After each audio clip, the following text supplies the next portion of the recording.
হুগলি নদীর তীরে ডায়মন্ড হারবার দক্ষিণ চব্বিশ পরগনার অন্যতম একটি ইতিহাস প্রসিদ্ধ জায়গা। নাম ডায়মন্ড হারবার হলেও নামের কিছু বিশেষত্ব আছে। যেমন ডায়মন্ড হারবারের আদি নাম ছিল চিংড়িখালি, বিবর্তনের সাথে সাথে নাম হয়ে গেছে হাজিপুর। বিভিন্ন বয়োজ্যেষ্ঠ ব্যক্তিরা বা স্থানীয় মানুষরা তারা হাজিপুর বলতেই ভালোবাসে, কিন্তু আমরা সবাই জানি এই স্থানের নাম ডায়মন্ড হারবার। যদিও এখানে পোর্ট আছে তাই হারবার বলি। তাহলে ডায়মন্ড কেন? তথ্য অনুযায়ী জানা যায় একসময় এই অঞ্চলে প্রচুর লবণ পাওয়া যেত, আর সেই লবণগুলো যখন নদী তীরবর্তী অঞ্চলে রাখা হতো সূর্যের রোশনি সেই লবণের উপর পড়তো এবং খুব চকচক করতো, সেই থেকে নাকি ডায়মন্ড নাম দেওয়া হয়েছে। যুগ যুগ ধরে পরিবর্তনের সাথে সাথে এই হাজিপুর আজকে ডায়মন্ড হারবারে পরিণত হয়েছে এবং সাথে সাথে পর্যটন কেন্দ্রে পরিণত হয়েছে। শীতের মরশুমে কম খরচে একদিনে ঘুরতে হলে ডায়মন্ড হারবার আসতে হবে। এখানকার আবহাওয়া, পরিবেশ, গাছপালা, নদী যা তোমায় মুগ্ধ করে তুলবে। তাহলে চলো ফ্রেন্ড, এবার তোমাদেরকে ডায়মন্ড হারবারের পর্যটন কেন্দ্রগুলো দেখাই। শুরু করার আগে তোমাদেরকে ছোট্ট করে বলে নিই আমি কিভাবে ডায়মন্ড হারবার গেছিলাম। শিয়ালদা স্টেশনের সাউথ সেকশন থেকে ডায়মন্ড হারবার লোকাল ছাড়া হয়। সেখান থেকে আমি ডায়মন্ড হারবার লোকাল ধরে 60 কিলোমিটার পথ অতিক্রম করার পর 1 ঘন্টা 40 মিনিটে পৌঁছে গেছিলাম ডায়মন্ড হারবার স্টেশনে। এর আগের ভিডিওতে তোমাদেরকে দেখিয়েছিলাম যে ট্রেন জার্নি তোমরা কিভাবে ডায়মন্ড হারবার পৌঁছাবে। সবশেষে বলেছিলাম যে এখানে তোমরা কোথায় কোথায় টুরিস্ট স্পট আছে কিভাবে জানবে। তো আমি তোমাকে বলেছিলাম যে সবকিছু ঘুরিয়ে দেখাবো। তো আজকে সবকিছু তোমাদেরকে খুব ভালো করে ঘুরিয়ে দেখাবো। যেহেতু শীত পড়ে গেছে আর তোমরা খুঁজছো যে কোথায় কোথায় ভালো স্পট টুরিস্ট স্পট আছে, আর আমি ঘুরতে বেরিয়ে গেছি, সেটা তোমাদেরকে দেখাবো। এটাই হচ্ছে ব্যাপার। তো এখন আছে ফ্রেন্ড ডায়মন্ড হারবার স্টেশনে, আর এখান থেকে ফার্স্ট যাবো friend diamond Harbour college park. তো তোমাদেরকে দেখাবো যে কলেজ পার্ক ওখানে কেমন জায়গা আর তোমরা এখানে আসবে কিভাবে, সবকিছু বলবো, দেখতে থাকো। এটা হলো ডায়মন্ড হারবার স্টেশন। এখান থেকে এখন এই ট্রেনটা দেখতে পাচ্ছ দাঁড়িয়ে রয়েছে, এটা ছেড়ে চলে যাবে একদম শিয়ালদার দিকে। তোমরা প্ল্যাটফর্মে নেবে, প্রথমে যেটা করতে হবে সেটা হলো বাইরের দিকে বেরোতে হবে। তো আমি যেদিকে যাচ্ছি এটাই হলো বাইরের দিক, মানে তোমাকে নেমে সামনের দিকে যেতে হবে, পিছন দিকে না। কিন্তু পিছন দিকে গেলে তোমাকে লাইন পার করতে হবে, এখান থেকে গেলে তোমাকে লাইন পার করতে হবে না।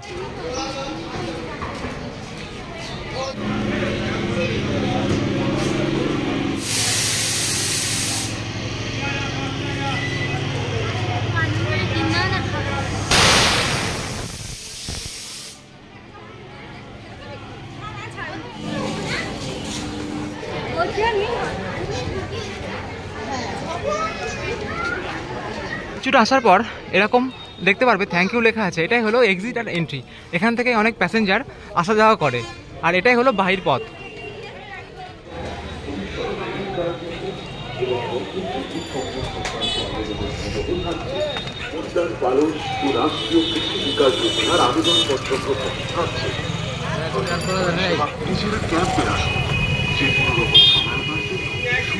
প্ল্যাটফর্ম থেকে বেরোনোর পরই একটা সুন্দর মার্কেট পাবে, ফলের মার্কেট আর ফুলের মার্কেট, আর কিছু মিষ্টির দোকান বা যে মোয়া টোয়া পাওয়া যায় সেসব দোকান রয়েছে এখানে। তো খুব সুন্দর লাগছে, আমি তোমাকে ঘুরিয়ে দেখালাম। আর সামনেই রয়েছে মেন রোড, যেখান থেকে ডায়মন্ড হারবারের সব গাড়ি পাওয়া যায়। বিভিন্ন বাস আছে, টোটো আছে, অটো আছে।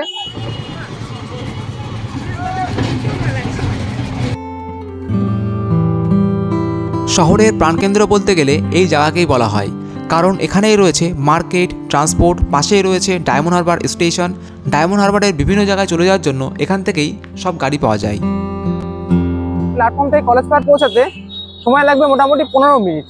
আর এখানে তোমরা আসলে টোটো পেয়ে যাবে, অটো পেয়ে যাবে, আর আশেপাশে প্রচুর বড় বড় মার্কেট রয়েছে। একদম কলকাতার মতনই সবকিছু লাগছে জানো। তো ফ্রেন্ড, এবার তোমার সাথে একদম পুরোপুরি মিট করবো কলেজ পাড়া বটতলা গিয়ে।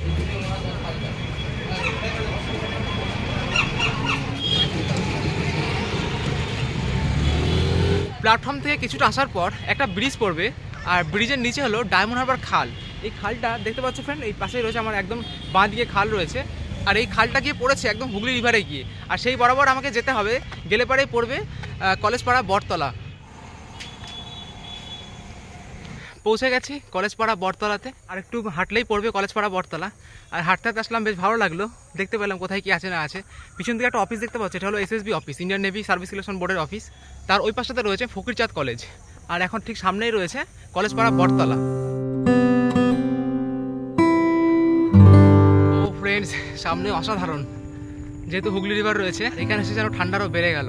আর একটা মেঘলা মেঘলা ওয়েদার রয়েছে, দারুণ লাগছে। একদম গঙ্গার ধার দিয়ে একটা সোজা রাস্তা চলে গেছে, আর অনেকে দেখতে পাচ্ছি এসছে। ডায়মন্ড হারবার কলেজ পাড় বটতলা। একসময় এখানে শ্মশান ছিল, কিন্তু বর্তমানে সরকারি ব্যবস্থাপনায় ট্যুরিস্ট স্পট হয়ে উঠেছে। এখানে তোমায় ঘুরতে সময় লাগবে 10 থেকে 15 মিনিট। আর যদি মনে করো যে অনেকক্ষণ থাকবো তাহলে তো থাকতেই পারো। আশেপাশে তেমন কোনো দোকানপাট নেই, তবুও এখানকার আবহাওয়া, শান্ত পরিবেশ তোমায় মুগ্ধ করে তুলবে। নদীর পাড় বরাবর রয়েছে গাছপালা দিয়ে ঘেরা সুন্দর বসার জায়গা। যদি তুমি এখান থেকে অন্য কোথাও যেতে চাও তাহলে তুমি পেয়ে যাবে টোটো সার্ভিস।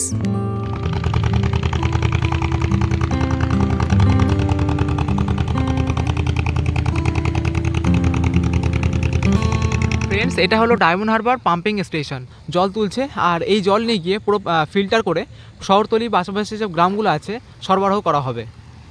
তো নিচের দিকে নামছি, দেখা যাক কতটুকু নামতে পারি, কতটুকু করে পা নিচে গেতে যাচ্ছে। একটা বোট আসছে দেখতে পাচ্ছ, ওই বোটটা এখান থেকে সার্ভিস দিচ্ছে, আশেপাশে যে এলাকাগুলো আছে সেখানে পৌঁছে দেবে।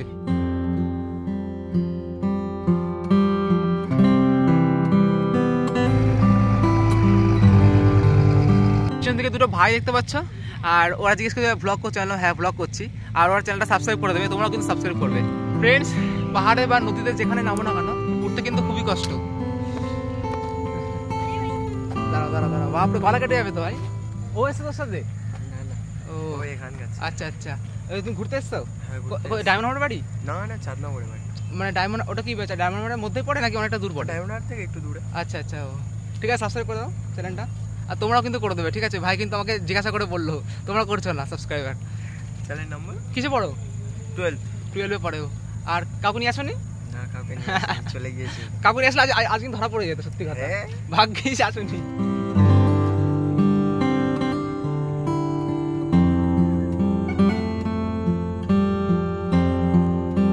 দেখো ফ্রেন্ড, এটা কিন্তু বেঁধে রেখে দিয়েছে, মানে বুঝতে পারছো যখন জোয়ার আসে তখন কিন্তু এই পর্যন্ত জল চলে আসে, এতটা জল চলে আসে, দেখেই বোঝা যাচ্ছে কাদা কাদা ভাব রয়েছে।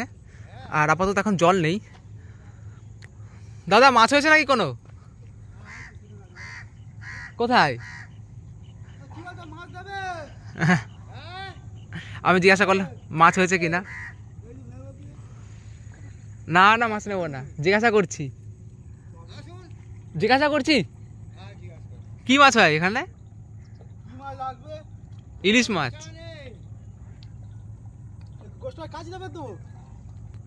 এখন কি মাছ ধরে আসলে? হ্যাঁ, মাছ হয়নি? কি ইলিশ মাছ হয় এখানে? যে রাস্তা ধরে আমি এসেছিলাম সেই রাস্তা এখানে শেষ হয়ে যাচ্ছে, দেখতে পাচ্ছ ওই যে রাস্তা, ওই পর্যন্ত শেষ পিচের রাস্তা। আর এবার নদীর পাড় সুন্দর করে বাঁধানো রয়েছে, সাইড দিয়ে অল্প অল্প জায়গা রয়েছে, আর এই পর্যন্তই শেষ হলো এই নদীর পাড় বাঁধানো। আর এই পাশে একটা ক্যানেল রয়েছে, ক্যানেলের এখানে ফ্রেন্ড প্রচুর অনেক নৌকা ফোকা দাঁড় করানো রয়েছে। যারা মাছটা ধরে তারা এই ক্যানেলেই কিন্তু রেখে দেয়, কারণ ওখানে রাখলে জোয়ারের জলে সমস্যা পড়তে পারে, এই জন্য কিন্তু তারা ক্যানেল করে দিয়েছে এখানে। ক্যানেলটা বেশ বড় না, ঠিক এই সামনে পর্যন্ত শেষ হয়েছে। ফ্রেন্ডস, দেখালাম তোমাদের ডায়মন্ড হারবার কলেজ পাড় বটতলা, কেমন লাগলো কমেন্ট করে জানাবে। এবার তোমাদেরকে নিয়ে চলে যাবো ডায়মন্ড হারবার ছোট নদীর পাড়। চলো দেখা যাক ফ্রেন্ড ওই জায়গাটা কেমন।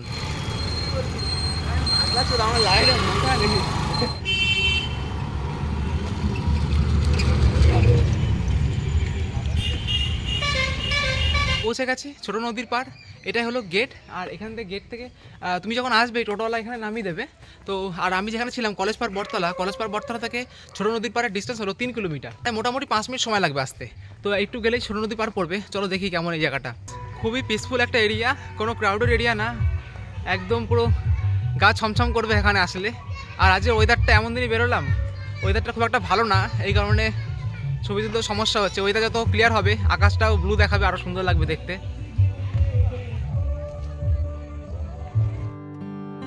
এই জায়গাকে বলা হয় ডায়মন্ড হারবার ছোট নদীর পাড়। কলেজ পাড় বটতলা থেকে খুব একটা বেশি দূর না। যদি কলেজ পাড় বটতলা থেকে পাড়ার অলিগলি দিয়ে আসো তাহলে একটু কম সময় লাগবে, আর যদি মেন রোড হয়ে আসো তাহলে একটু বেশি সময় লাগবে। এই ছোট নদীর পাড় ট্যুরিস্টদের জন্য বিখ্যাত একটা জায়গা। এখানে রয়েছে নদীর পাড় বরাবর একটা ঢাল জায়গা, যেখানে তুমি ফটোশ্যুট করতে পারো, সেলফি তুলতে পারো।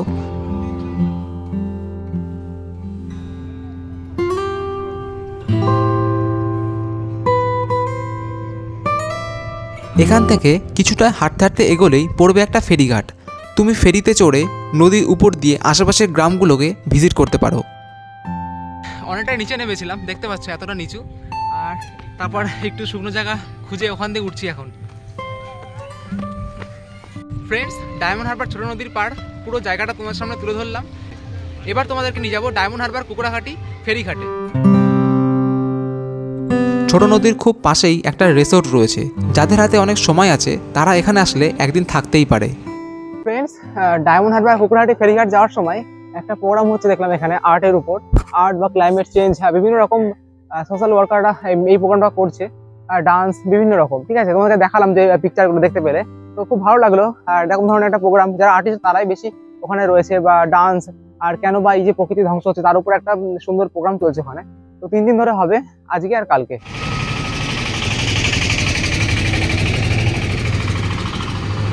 পৌঁছে গেলাম ডায়মন্ড হারবার কুকুরহাটি ফেরিঘাটে।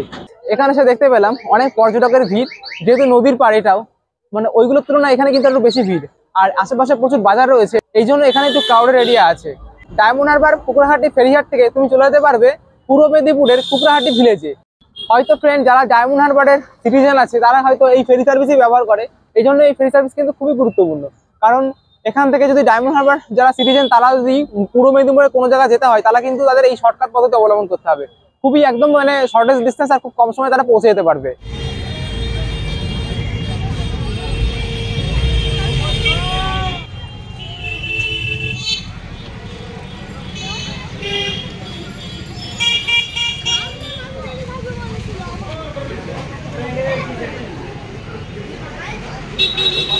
তো আমি মানে ভিতরে ঢুকতে ভয় পাচ্ছিলাম।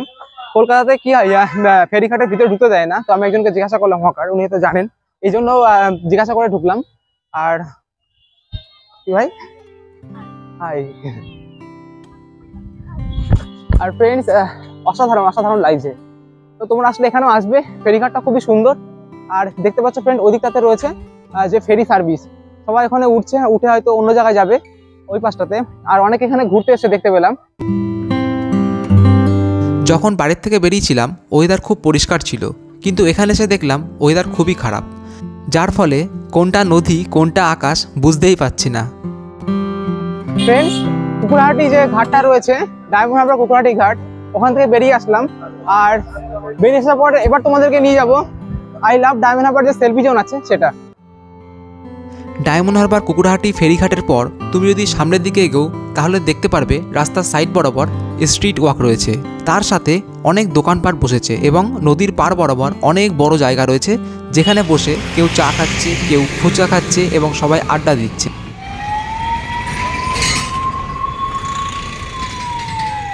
সামনে রয়েছে ফেরিঘাট আর এদিকে রয়েছে সেলফি জোন। শুধু ভিড়টা তোমাদেরকে দেখাবো যে কতটা ভিড়, আর মানুষ এখানে আসে শুধু সেলফি তোলার জন্য আই লাভ ডায়মন্ড হারবার সাথে।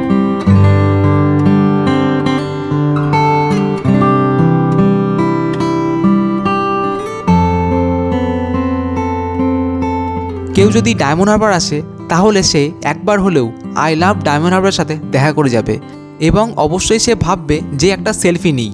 আমি এখানে এসে অনেকক্ষণ দাঁড়িয়েছিলাম একটা সেলফি নেওয়ার জন্য, কিন্তু পারিনি। দেখলাম অনেক ভিড়, নিজের একটা সেলফি তুলতে গিয়ে অন্যের মুখ আমার ক্যামেরায় চলে আসছিল। এখান দিয়ে যেই আসুন না কেন একবার হলো আই লাভ সেলফি জোনের ওখানে ঘুরে যাবে। দেখতে পাচ্ছ ওখানে ফটো তোলার হিক লেগে গেছে, আর আমি ফটো তুলবো না, আমি আলাদা করে ফটো তুলবো। আমি একটু ওই পাশে ছিলাম, আর ওদিকে কোনো স্ট্রিট ওয়াক নেই, এদিকে সেফটি জায়গা আছে, এই জন্য এখান দিয়েই হাঁটছি। আই লাভ সেলফি জোন যেটা তোমাকে দেখালাম, সেখান থেকে 600 মিটার দূরত্বেই রয়েছে মুক্তাঙ্গন। যে নিয়ে আসবে, অর্থাৎ টোটো বা যেটাতে করে আসো না কেন ওখানে নেমে যাবে, আই লাভ সেলফি জোনও নেমে যাবে। যদি তোমরা অপোজিট দিক দিয়ে আসো তাহলে তোমরা আগে পেয়ে যাবে মুক্তাঙ্গন। আর যদি তোমরা মানে ডায়মন্ড হারবার স্টেশন সংলগ্ন থেকে আসো, প্ল্যাটফর্ম হয়ে বা কেউ বাইক নিয়ে আসো না কেন, তো সেটা হলো আগে পড়বে আই লাভ সেলফি জোন, তার আগে পড়বে ফেরি সার্ভিস। তো ওখান থেকে নেমে যাবে, সেখান থেকে হাঁটতে হাঁটতে আসবে। আর হাঁটতে হাঁটতে আসলে পরে তোমরা অনেকটাই ঘুরতে পারবে। আর এখানকার যে আশেপাশের পরিবেশটা রয়েছে সেটা তোমরা ফিলিং করতে পারবে যে কতটা সুন্দর রয়েছে এখানে। দেখি দেখি, হাই বলে দাও। ঘুরতে এসছো এখানে? ঘুরতে এসছো? না না, আমাদের বাড়ি। ও, বাড়ি এখানে। আচ্ছা আচ্ছা। আর তাহলে তো প্রতিদিন এত সুন্দর জায়গা ঘুরতে পারো নাকি? তোমাদের কাছে আর ভালো লাগবে না এই জায়গাটা? আমাদের কাছে তো ভালো লাগছে খুব।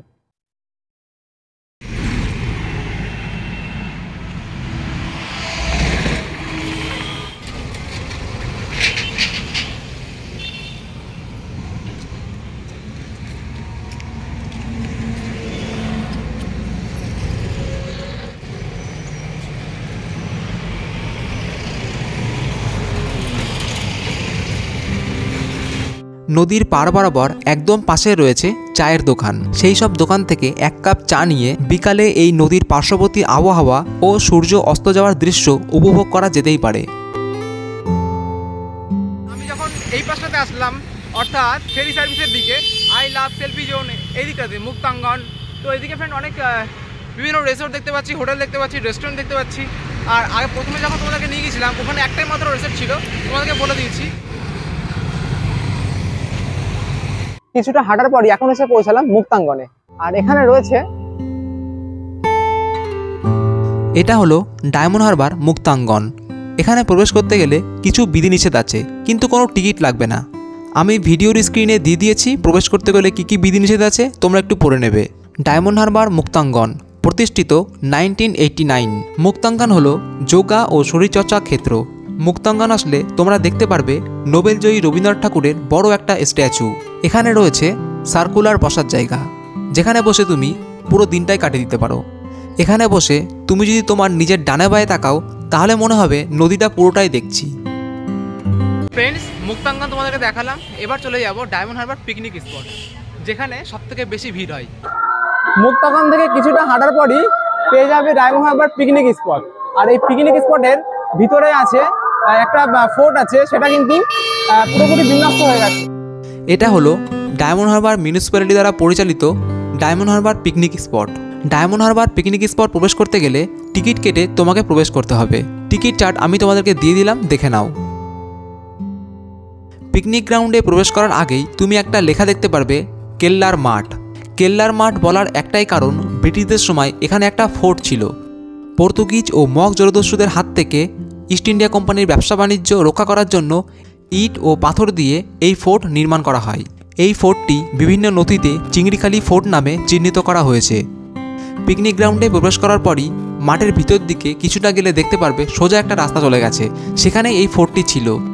সব মিলিয়ে হুগলি নদীর শীতল সান্নিধ্যে থাকা দক্ষিণের সুন্দর শহর ডায়মন্ড হারবার এখন পুরোপুরি বন্দর নগরী। ফ্রেন্ডস, পিকনিক স্পটে আমি যাবো না, বাইরে থেকে যতটুকু দেখানোর দেখাই, যেহেতু সন্ধ্যা হয়ে আসছে, বাড়ি যেতে হবে এবার। সবকিছু তোমাদেরকে দেখালাম তো ফ্রেন্ড, এখানে শেষ করছি। আর সামনে রয়েছে ফিশ মার্কেট, ডায়মন্ড হারবার যে ফিশ মার্কেট সেটা সবথেকে বড়। আজকে এখানে শেষ করছি। আর যদি ভালো লাগে চ্যানেলটা সাবস্ক্রাইব করবে, যারা নতুন আছো লাইক করবে, কমেন্ট করবে, শেয়ার করবে। আর কেমন লাগলো ব্লগটা অবশ্যই কমেন্ট করে জানাবে। ঠিক আছে, অনেক পরিশ্রম করেছি আর অনেকগুলো জায়গা তোমাদেরকে ভিজিট করিয়ে দেখেছি। আর ফ্রেন্ড, শীতকাল তো পড়ে গেছে, সামনে বড়দিন রয়েছে, চলে আসবে এখানে, দারুণ দারুণ, কোনো টাকা লাগবে না ঘুরতে। 4-5টা স্পট তো তোমাদের কোনো বিনা টাকায় ঘুরালাম। তো ফ্রেন্ডস, ওকে, আজকের মতন বাই।